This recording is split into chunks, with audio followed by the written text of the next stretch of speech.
Ter Stegen is a club legend, and Barcelona seems, well, that they're scouting for his replacement. They're replacing a long-term player. The one has been at this club the longest, and they want to replace him with Joan García, which is a young, to an extent, unproven goalkeeper, but one that is still very, very good. In this video, I'll break down why this might be the right call, and why also it could backfire massively, and particularly why you need to everybody calm down, dude. Why are you killing Ter Stegen?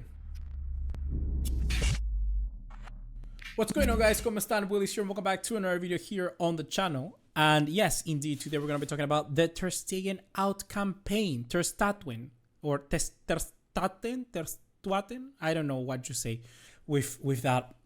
Anyhow, Ter Stegen has been an undisputed starter for almost a decade now for Barcelona, and it seems recently, these last few seasons, that people have just forgotten how good he has been and how good he can still be. Let me know in the comments down below whether you're in Ter Stegen in or Ter Stegen out.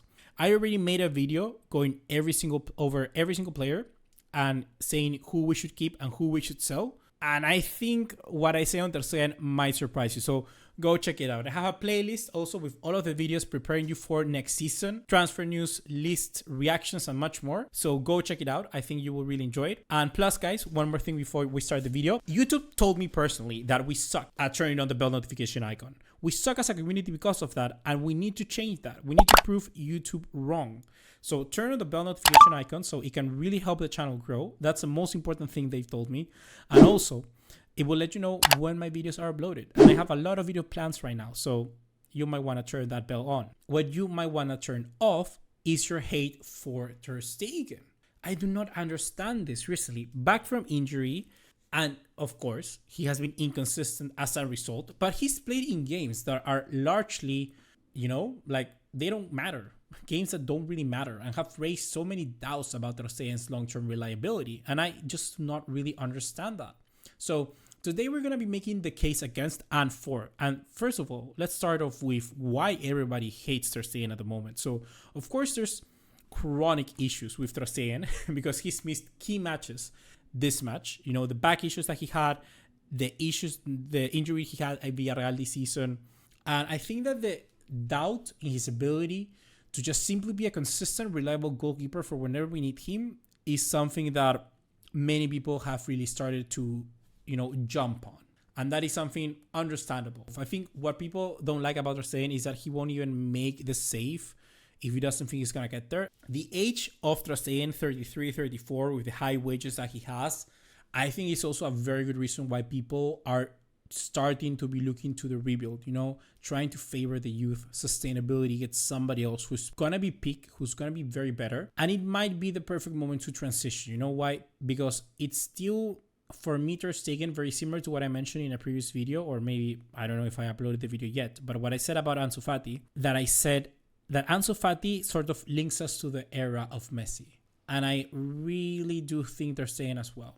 Like, I do feel that Ter Stegen, Hansi Flick are the only players left in the squad that really reminds me of that era of Koeman, of Quique Setién, that era that we were not really good, that era that was horrible. I think that Ter Stegen is the one that really reminds me of that. And I think that that's a symbolic moment. And maybe you're right in saying that Barcelona are too loyal to a keeper who's already peaked. And I think that that's fair to say.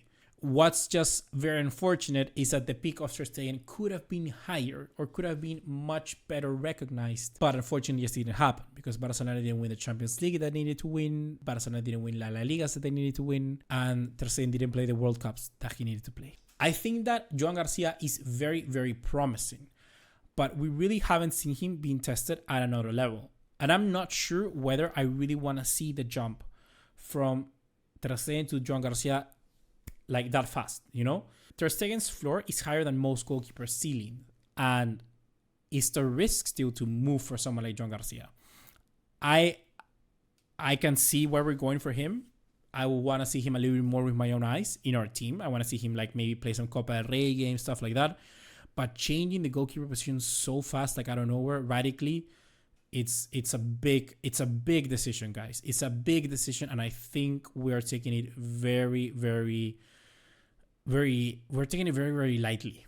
I mean, Chesney this season was very, very good, but there still was some very big mistakes. Very big mistakes. And as a sweeper keeper, I think Ter Stegen still hasn't gotten the ability to shine. We've never seen Ter Stegen at the best in a team, in this team at the best. Like the best form of this team, Ter Stegen was not present, part of it. He was not part of it. So maybe you're all onto something. Maybe I am wrong. Maybe I am wrong. Or maybe I just care too much about Ter Stegen. But I'm just, I don't know. I feel that you don't really need to fix a position that isn't broken unless you're very desperate. And I wouldn't call the goalkeeper position for Barcelona right now broken. I really won't. I think that Ter Stegen Chesney is very good. If you want to get Joan García in, I think that will certainly be an improvement. But the Ter Stegen hate is so much, it's overreacting. This is getting out of hand. I think people clearly are not being able to separate two things. One is the hate that they have towards Ter Stegen, and the other one is that they want Joan García. Joan García is a very good goalkeeper, and if we had the possibility to punt on him, 20 years of age from Espanyol, our rivals, known for his reflexes, composure, very impressive in La Segunda División, now in La Copa del Rey, now in the First Division, has keeping Espanyol up. He has prevented a lot of goals. His XG is per 90 is his XG of prevented goals per 90 is much higher than most La Liga goalkeepers. I mean, yeah, he's very, very good. He has some of the best amazing saves, and he will be a great goalkeeper, and he could be a great goalkeeper for Barcelona. I have no doubt in that.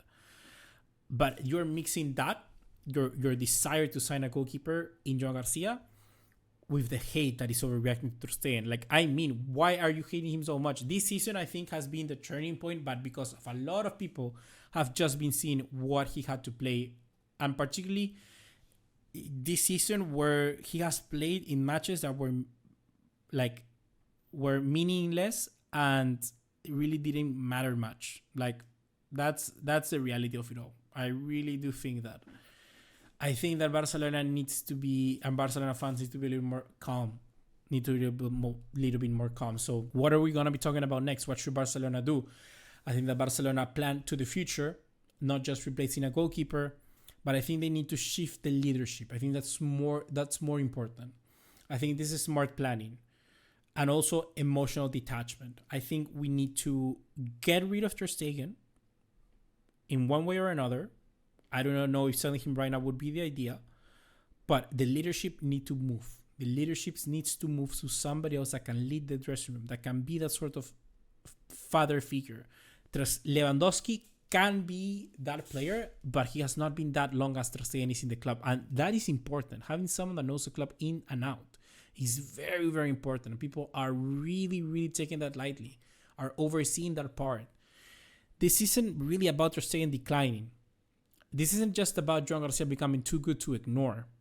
For me, is that Ter Stegen still has like at least 2 years in him.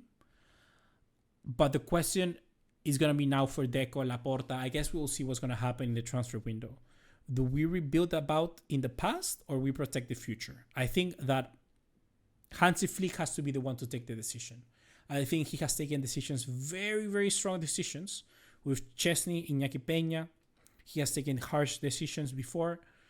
I think he's the one to take this decision as well. I think it won't be easy, but the decision will fall on the hands of Ter Stegen. I think that Deco is going to be saying, Hansi Flick, we have Joan Garcia. We can have him here. What do you want to do? And I think Hansi Flick has to take the call. Hansi Flick is a very reserved man, very smart, very, very collected. And I think that he will really take everything into account. I think he will take Ter Stegen coming back from injury. I think he take into account Ter Stegen, his history in the team. I think he will take into account that Joan Garcia doesn't have any European pedigree. I think he will take into account that Joan Garcia is not a leader. Maybe that's why Chesney was preferred over Iñaki Peña, even though Iñaki Peña played a lot of good games. I said it single-handedly. I think Iñaki Peña had the best goalkeeper performance of the season in El Clásico at the Bernabeu, the 4-0. So guys, let's wait and see. I'll be making certainly another video talking about Joan Garcia and the transfer news, seeing how it develops. So yeah, hopefully you have enjoyed this video. Remember to like and subscribe. This will be a very good moment to do so. Subscribe, turn on the bell notification icon if you haven't done so already, and I'll see you in the next one. Take care. Ciao, ciao.